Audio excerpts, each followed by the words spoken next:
En el tercio sur de la Sierra Volcánica de Gata, considerada como uno de los máximos exponentes europeos de macizos montañosos de origen volcánico, se encuentra el Cabo de Gata.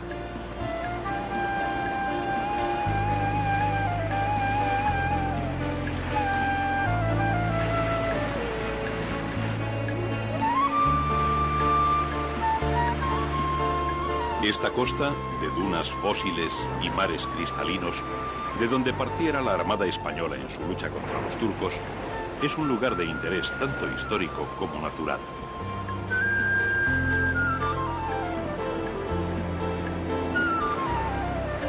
Los fenicios lo llamaban promontorio de Charideno, que significa promontorio de coralinas y ágatas.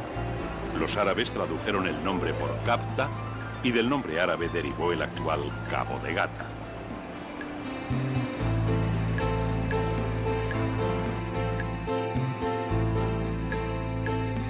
El cabo encierra importantes endemismos botánicos que se reparten entre las sierras colindantes, la abrupta costa y las salinas del cabo, una zona encharcada de importante potencial biológico que sirve de refugio a buen número de aves acuáticas, entre las que destacan los flamencos.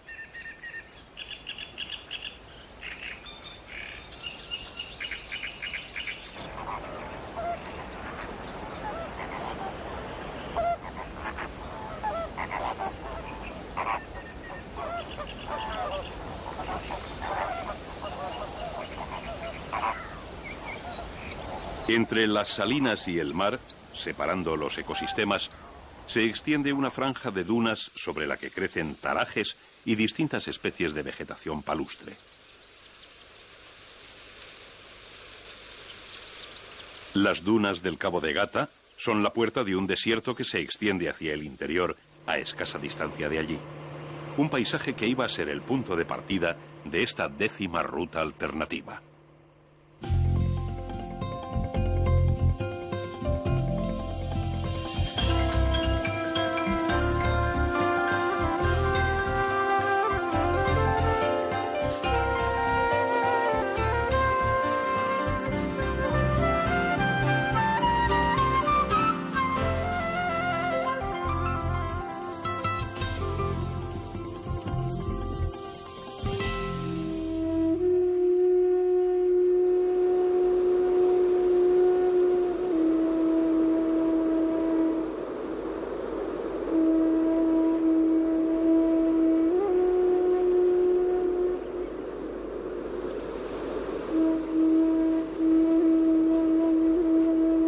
Desierto abrasador, una tierra cuarteada por los rigores del clima, el desierto de Tabernas.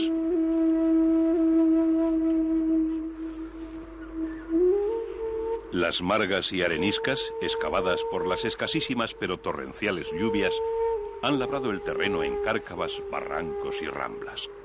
Apenas hay vegetación y solo algunos matorrales de herbáceas, algunos endémicos, ponen un punto de verdor al deshidratado paisaje.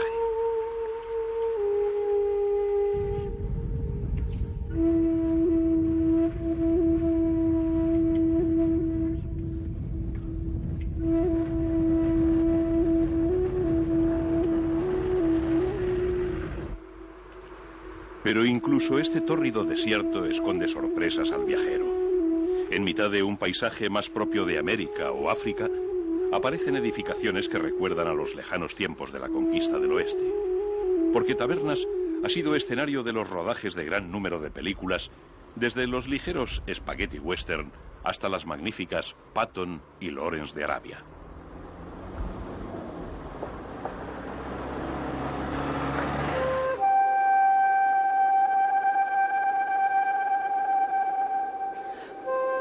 Tantas han sido las representaciones del lejano oeste que se han rodado en Tabernas, que ha terminado por establecerse un pueblo permanente ambientado en la época.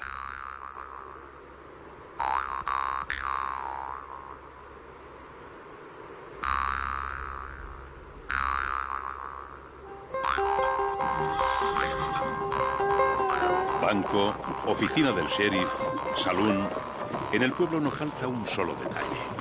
Incluso los vaqueros deambulan a sus anchas por la calle para deleite de los visitantes que, igual que ellos, pueden recorrer la zona a caballo.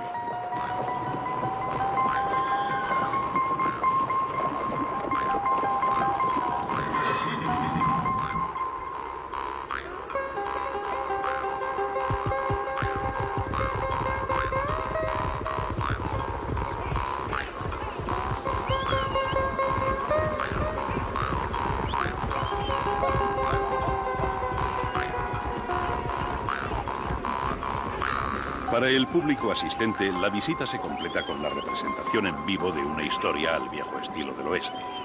Un grupo de profesionales y especialistas de rodaje interpretan escenas que dan vida al escenario.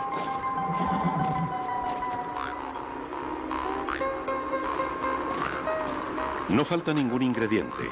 Hay buenos, hay malos y, sobre todo, mucha acción.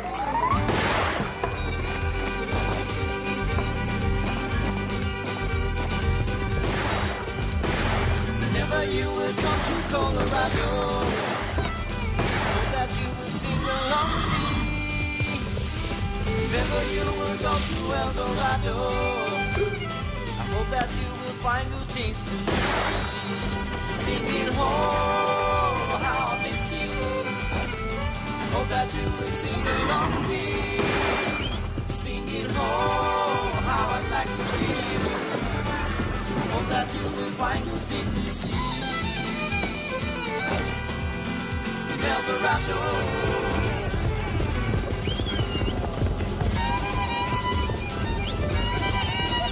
Singing, oh, how I miss you. I wait for you to sing along with me.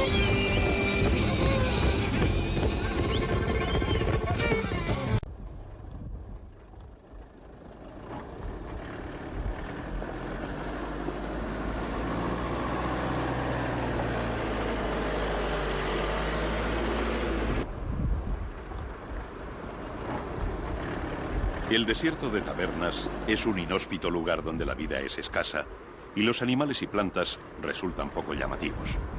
Sin embargo, en Almería, muy cerca de estos secarrales, se encuentra un centro dedicado a salvar algunas de las especies desérticas más amenazadas no de nuestro territorio, sino del vecino desierto del Sáhara.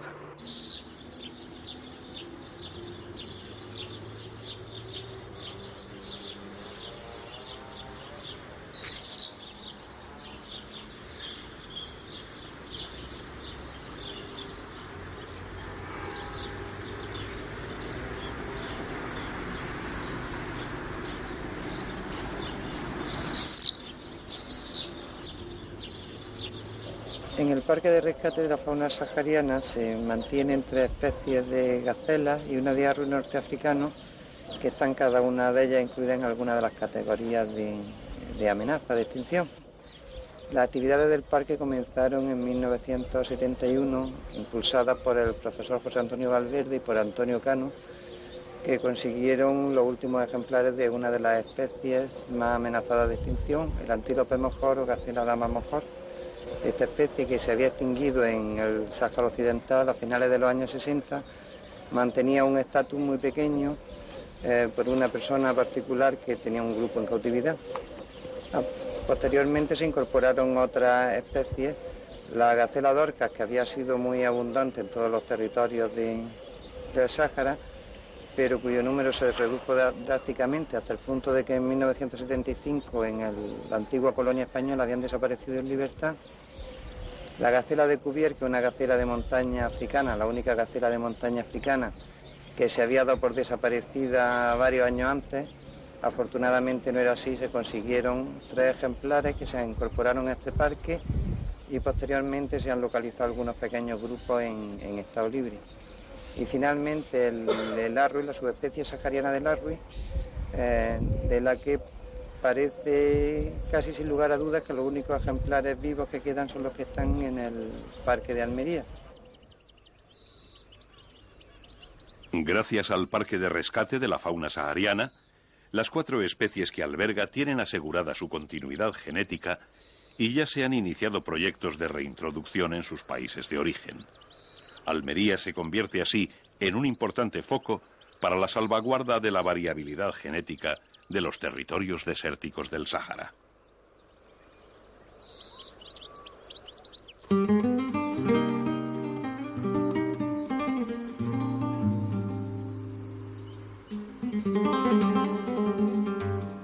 Al noroeste de Almería, el paisaje cambia radicalmente.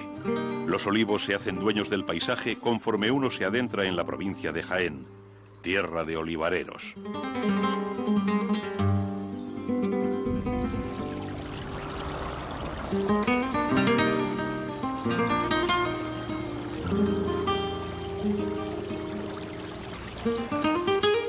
Nuestra primera parada en la provincia era aquí, en la histórica y bellísima ciudad de Úbeda, para realizar, visitándola, un recorrido por el Renacimiento español.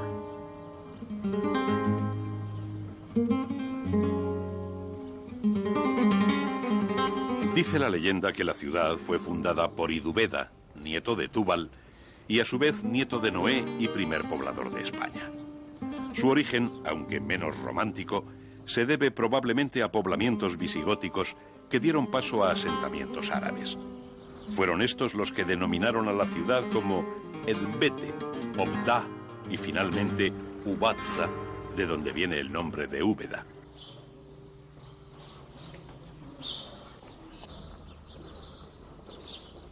La época dorada de Úbeda fue, ya bajo el poder cristiano, durante los reinados de Carlos I y Felipe II. Es entonces cuando las familias más importantes encargan al arquitecto Andrés de Vandelvira que se ocupe de sus edificios. Y Vandelvira levanta las principales edificaciones que perduran hoy día.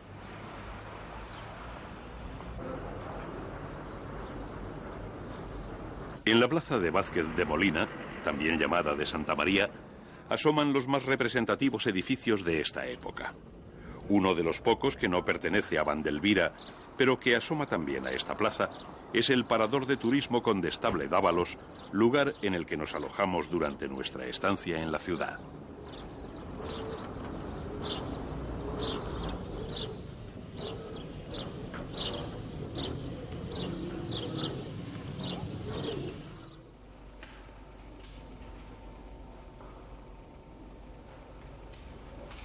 En su interior, el parador conserva la austeridad de su fachada, alegrando pasillos y habitaciones con un patio central de doble galería que hace las delicias de huéspedes y visitantes.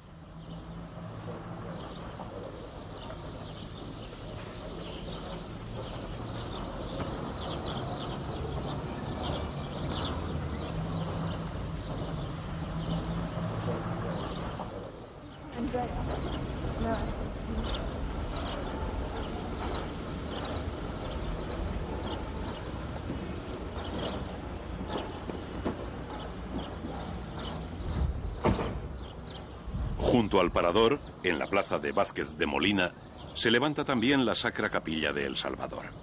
Su proyecto se debe a Diego de Siloé, quien tuvo que renunciar a la dirección de las obras por estar trabajando en la Catedral de Granada, y fue Andrés de Vandelvira el que se hizo finalmente cargo del proyecto.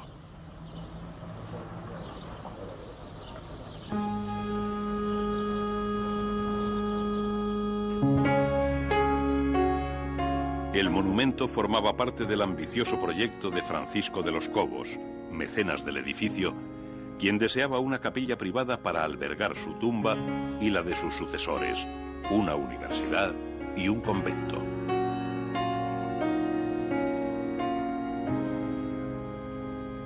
El resultado es uno de los monumentos más interesantes de la ciudad por su riqueza artística.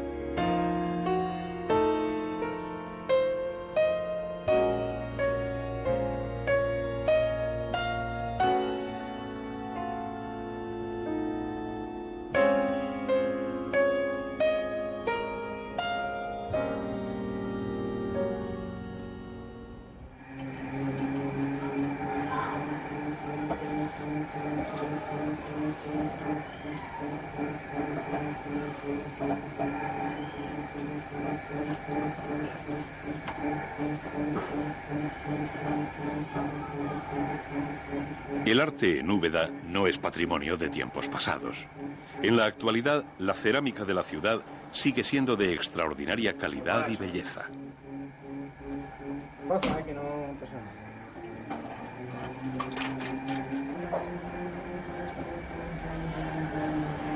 Los alfareros, que se concentran en la calle Valencia, reproducen piezas tradicionales siguiendo las técnicas artesanales antiguas, tal y como se hacía siglos atrás. Todo el proceso es manual y cada obra se cuida con esmero.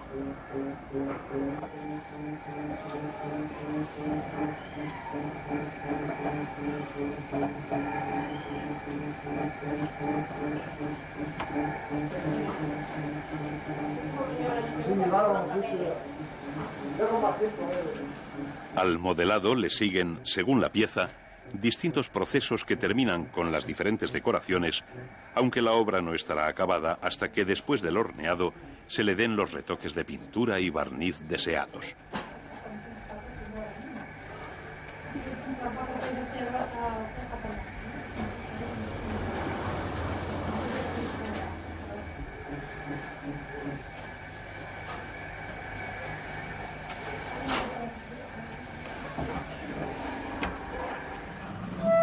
El resultado bien merece el esfuerzo.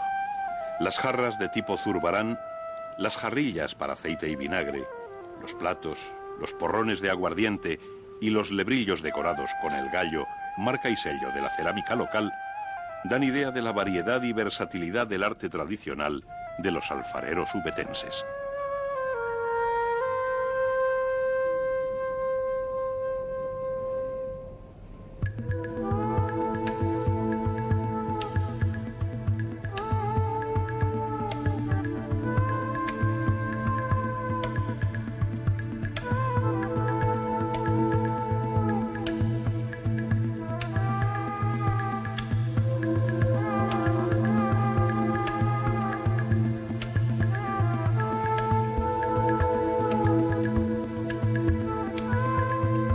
A las afueras de Linares, siguiendo destino de nuestra 10ª ruta, se encuentra el yacimiento arqueológico de Cástulo, ciudad ibérica, fenicia, cartaginesa, romana, visigótica y árabe de estratégica importancia.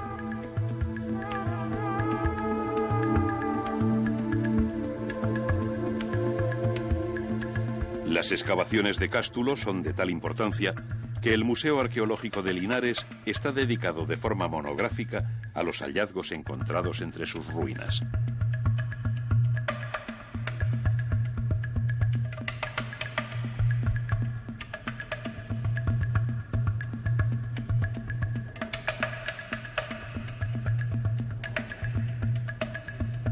Durante la época ibérica, Cástulo fue el centro principal de una rica cuenca minera.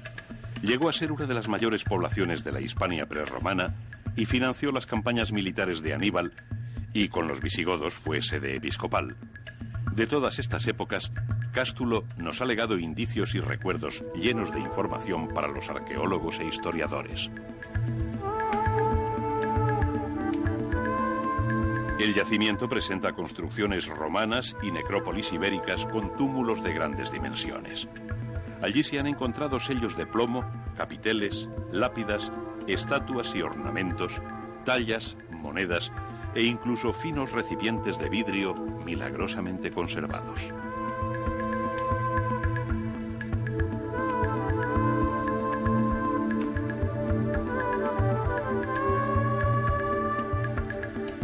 Son preciosas piezas que guarda celosamente el Museo Arqueológico de la ciudad de Linares.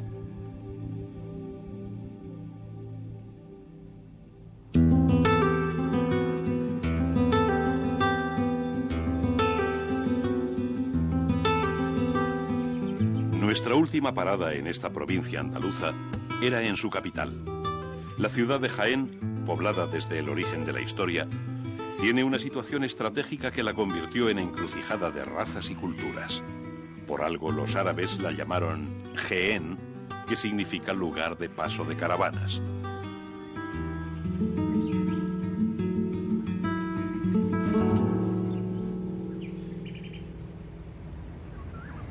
Las distintas culturas que poblaron Jaén en el transcurso de su historia dejaron su huella. Como en tantas otras ciudades andaluzas, Árabes y cristianos alternaron su habitación y los rasgos de ambos salpican la urbe, aunque por desgracia el vencedor solía destruir cuanto recordara al enemigo y en especial a su religión.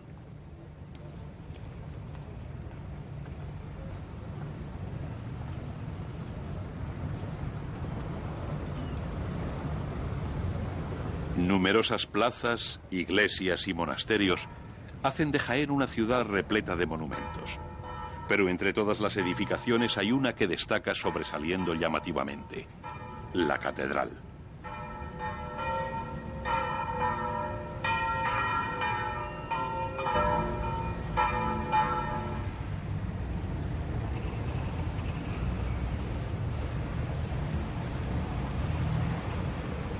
La Catedral de Jaén tiene una historia tan azarosa al menos como la propia ciudad. En su solar hubo una primera iglesia que luego los árabes cambiaron por una mezquita, hasta que a mediados del siglo XIV el obispo Nicolás de Viedma decidió demolerla y construir la catedral cristiana.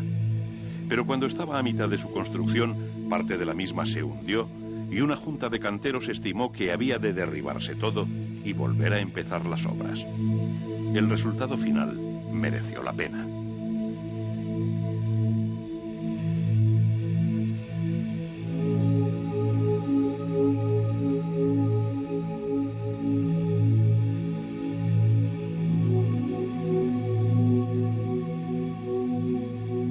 En su interior, la catedral guarda innumerables tesoros, entre los que destaca la reliquia que el propio Nicolás de Viedma trajo de Roma, la reliquia del Santo Rostro.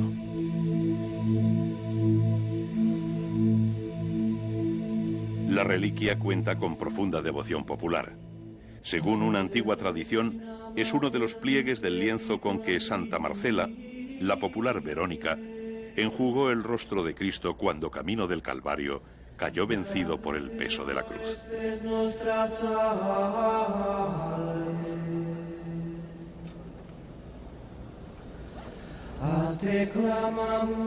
Hoy, la cara de Dios, como popularmente se la conoce, se guarda celosamente en la catedral después de que el obispo Nicolás de Viedma la obtuviera del Papa Gregorio XI.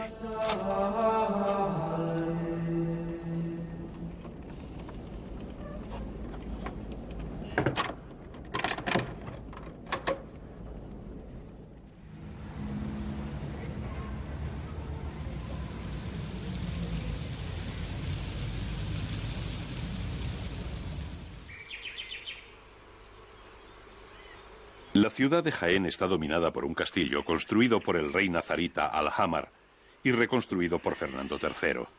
El castillo está en lo alto de un cerro que, como él, reciben el nombre de Santa Catalina debido a que Fernando III tomó la plaza el día de la Santa.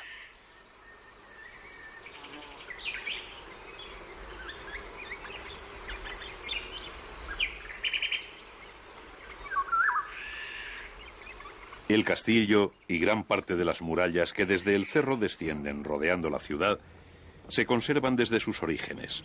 Pero junto al antiguo alcázar, imitando su arquitectura, hay un edificio nuevo construido en 1965, el Parador de Turismo de Jaén, lugar desde el que pusimos rumbo a la provincia de Granada.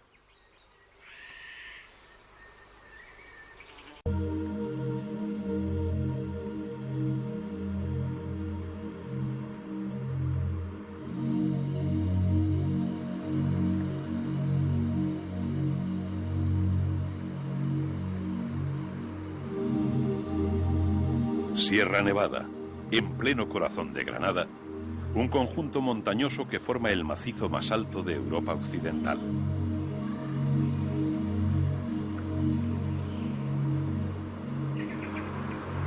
Estas montañas tienen un alto valor ecológico que les han valido su clasificación como parque natural. Pero Sierra Nevada es conocida más que por sus especies, por las magníficas posibilidades que ofrece para la práctica del esquí alpino.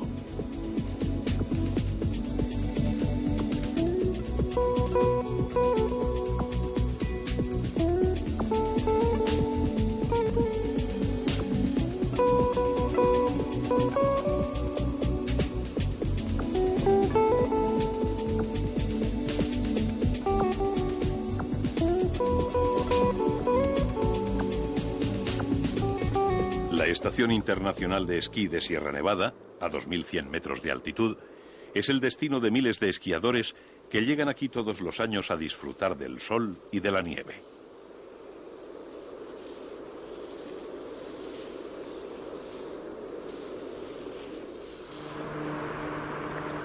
A tan solo 40 kilómetros en línea recta del mar Mediterráneo, las pistas de Sierra Nevada cuentan con un clima extraordinario, mientras sus instalaciones e infraestructura le han permitido ser la sede de los Campeonatos Mundiales de Esquí Alpino de 1996. Pocos lugares tan apropiados para que los aficionados a la nieve practiquen su deporte.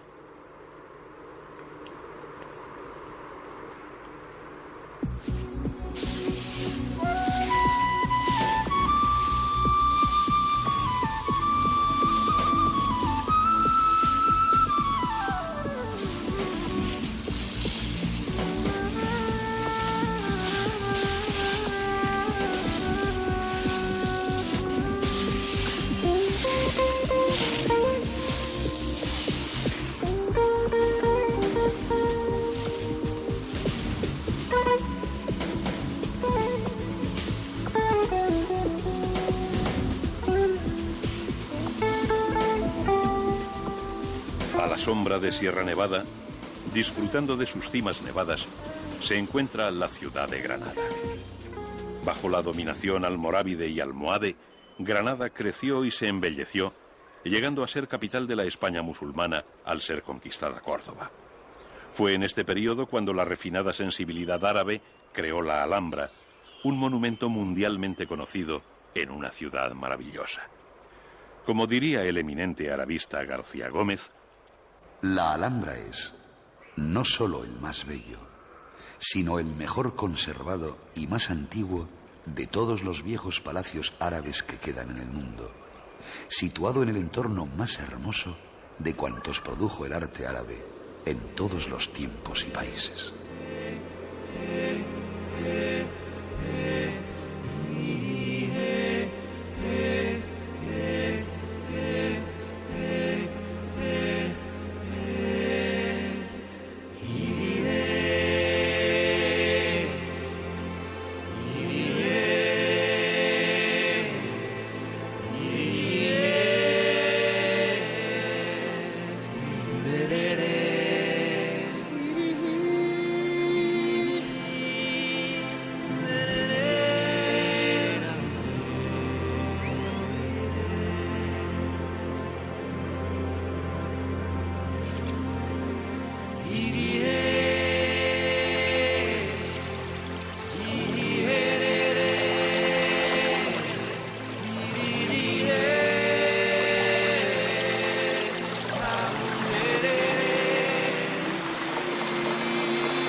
En la vecina provincia de Málaga, una laguna salobre es el escenario donde todos los años se produce un inusual evento. La laguna de Fuente de Piedra, llamada así por sus propiedades curativas contra los cálculos renales, es el lugar donde se congrega anualmente, desde mediados del mes de marzo, la colonia de flamencos más importante de Europa.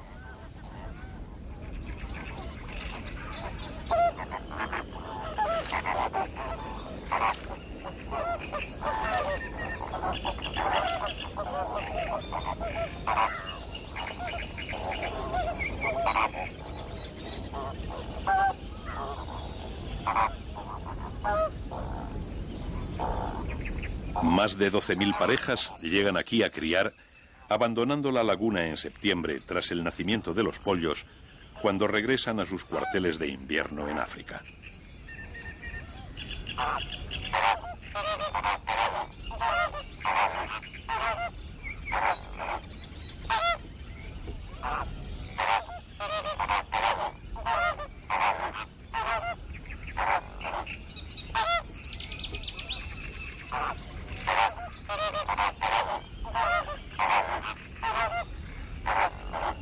Aunque el singular valor de Fuente de Piedra se deriva de la colonia de cría de flamenco, el número de especies de aves acuáticas que llegan a sus aguas a lo largo del ciclo anual es muy amplio.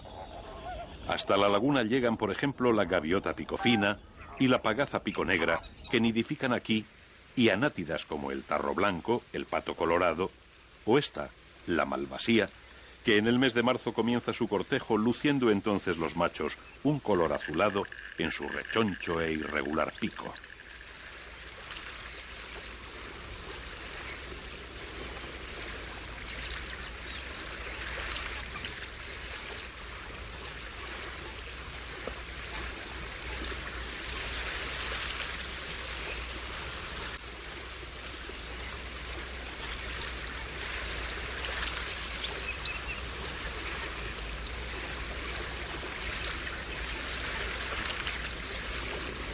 La laguna de Fuente de Piedra, en Málaga, recibe el aporte hídrico de varios arroyos, de los flujos de descarga del acuífero subyacente y de las precipitaciones atmosféricas.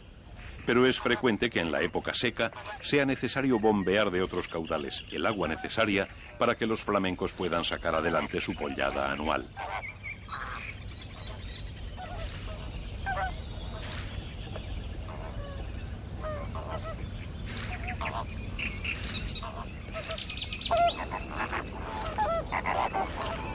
En 1997, año en que rodamos estas imágenes, la laguna presentaba una cantidad de agua inusualmente alta, lo que favoreció la cría de la colonia.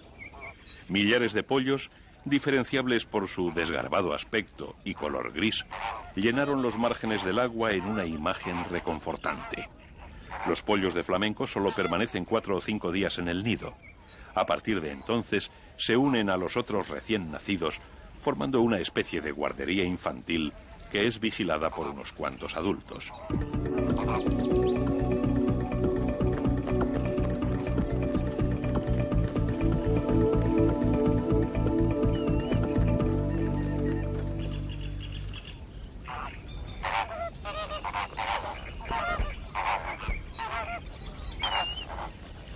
La Agencia de Medio Ambiente se hizo cargo de la gestión de esta reserva integral en 1985, iniciando un programa de seguimiento e investigación de las aves acuáticas de Fuente de Piedra. Uno de los pilares más importantes del programa es precisamente el anillamiento y marcaje de los pollos de flamenco, empresa que desarrolla junto con la Estación Biológica de Doñana desde 1986 y que era precisamente nuestro objetivo de filmación.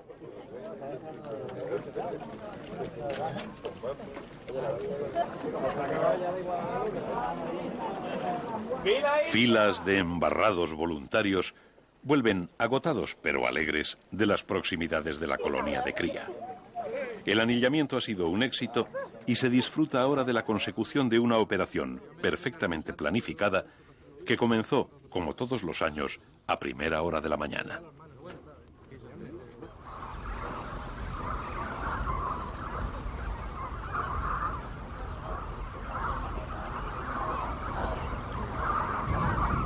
Al despuntar el alba, cerca de 200 personas, separadas en grupos previamente instruidos, se acercan de forma coordinada a la colonia.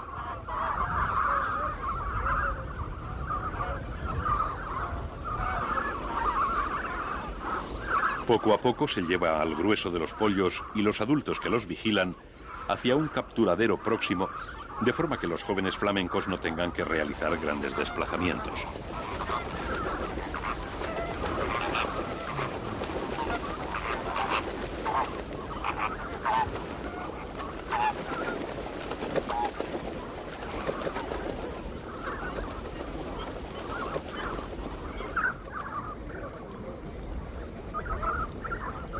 Dos cercados en forma de V hacen de embudo cuando los pollos son dirigidos hacia el corral que sirve de capturadero.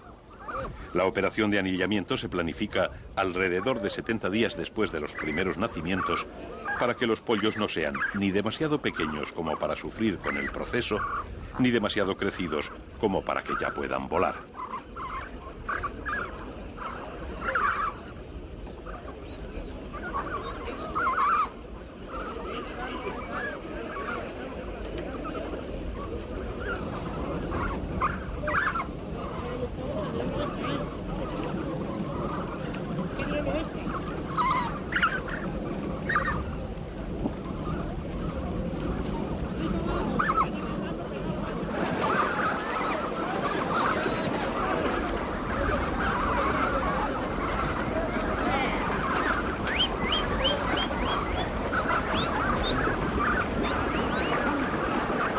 La operación se hace en el menor tiempo posible. Por encima de ninguna otra consigna, se busca perturbar mínimamente a la colonia, por lo que todos los voluntarios han tenido que pasar por una preparación previa sobre el manejo y anillamiento de estos animales.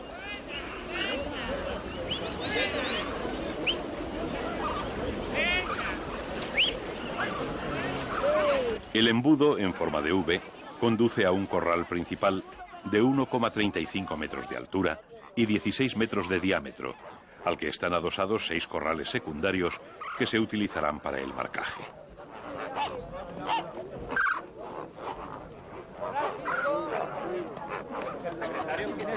Es aquí donde son capturados uno a uno y conducidos a los corrales de marcaje, en donde los reciben distintos grupos de anilladores.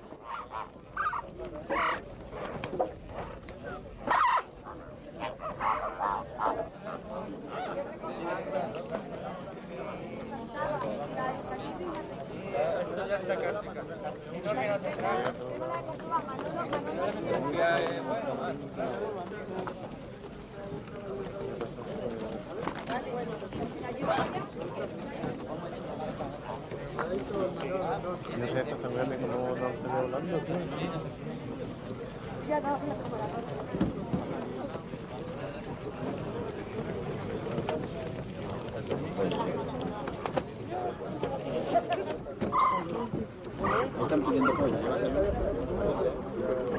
Cada uno de los pollos capturados pasa entonces por un rápido proceso en el que se le anilla y se le toman medidas morfométricas. A cada animal se le coloca una anilla de PVC con un código alfanumérico en la tibia izquierda y otra metálica en la tibia derecha. Luego se le miden el ala, el pico y el tarso, se le pesa y por último se le extrae sangre de una de sus patas.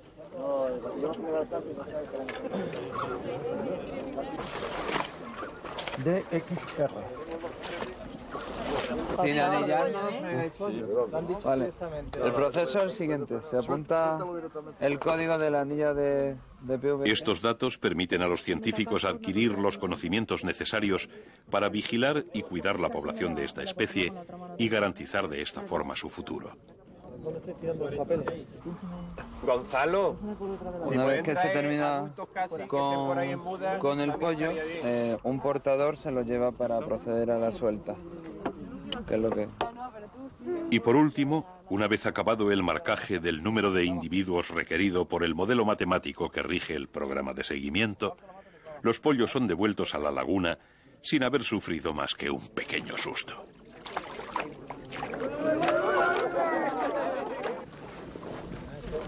sacado de la pata.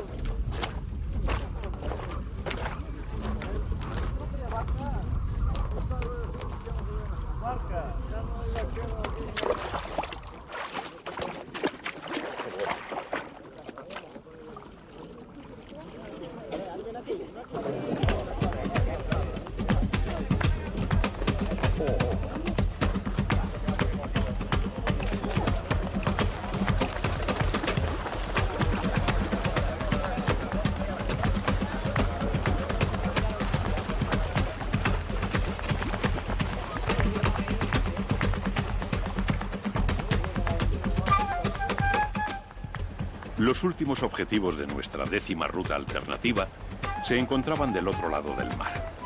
Otra tierra y otro continente prolongan España en la vecina África. Nuestra primera parada, más próxima a la península, era la ciudad de Ceuta, la mítica Avila, que ya fuera citada hace 2500 años en el periplo Masaliota como lugar ocupado por una de las legendarias columnas de Hércules.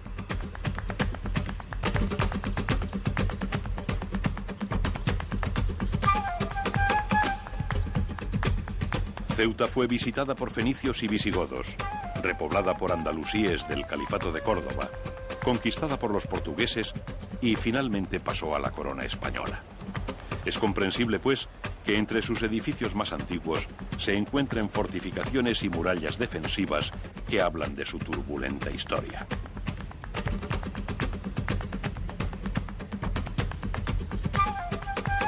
Hoy, Ceuta se ha convertido en una bulliciosa y moderna población. Entre sus edificios nuevos y funcionales, aún se esconden pequeñas sorpresas que embellecen el casco urbano con su arquitectura colonial, como es el caso de su recoleta y modesta catedral.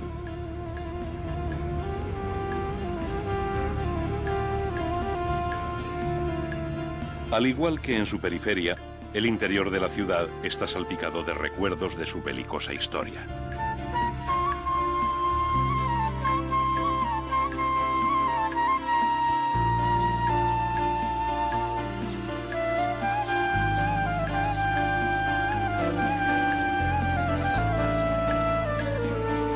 Aprovechando parte de las murallas portuguesas levantadas en el siglo XVI, se construyó en 1967 el moderno edificio del Parador de Turismo, conocido como Hotel La Muralla.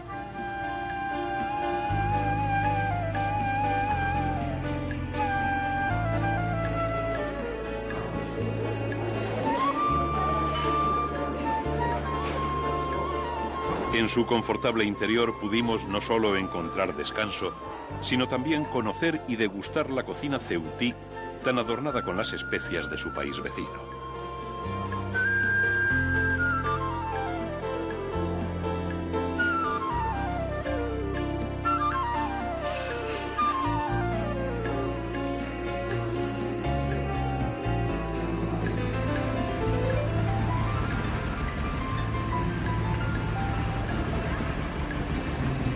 Un corto trayecto marítimo separa Ceuta de Melilla, destino final de esta 10ª etapa. Si la historia de Ceuta está llena de avatares, la de su hermana africana lo está aún más. Los bereberes se asentaron en el siglo V. Fue invadida por los vándalos, la ocupó el Imperio Bizantino a mediados del siglo VI, volvió a ser tomada por los musulmanes en el siglo VII y finalmente abandonada en ruinas a causa de las luchas entre los sultanatos de Fez y Tremecén durante el siglo XIV.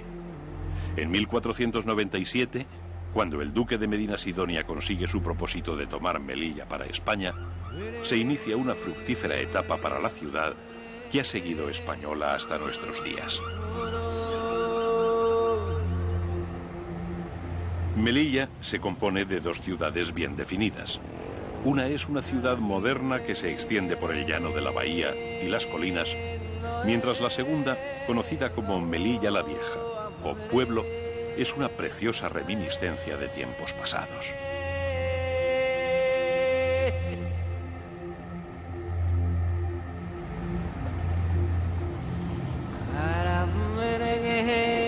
Esta singular población, por desgracia desconocida para tantos españoles, es una agradable sucesión de sorpresas. Casas llenas de encanto, de simbiosis arquitectónicas entre estilos europeos y estilos procedentes del desierto.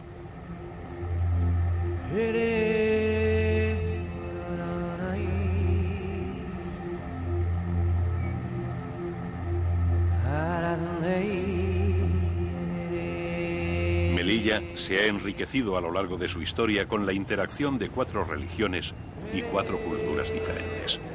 Cristianos, musulmanes, hindúes y judíos convivieron y conviven pacíficamente en sus calles, y como resultado Melilla es abierta y tolerante, rica en costumbres y tradiciones propias.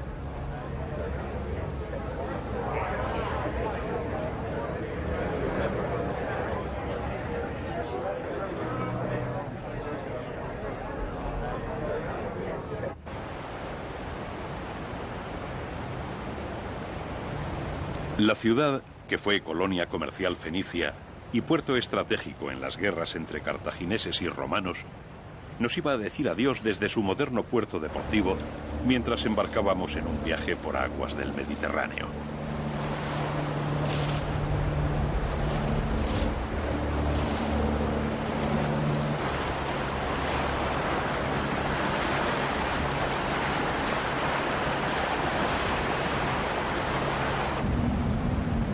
Un viejo pesquero noruego, transformado y reconstruido, se ha convertido en Alnitak, un barco de estudios oceanográficos.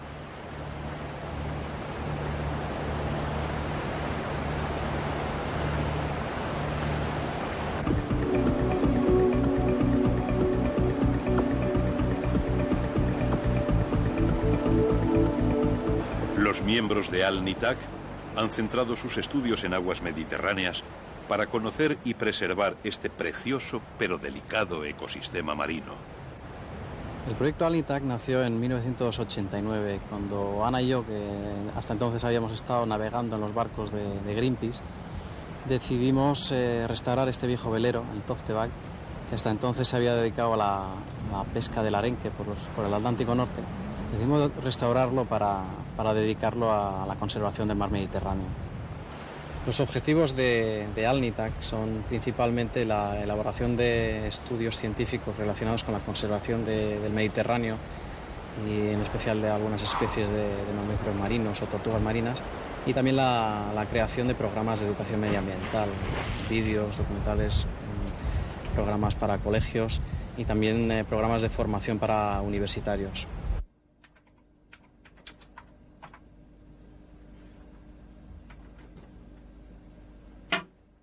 Las campañas anuales se realizan contando con ayudantes que, por el método del voluntariado, aprenden en el barco la vida y costumbres de las especies y los distintos métodos científicos para estudiarlas.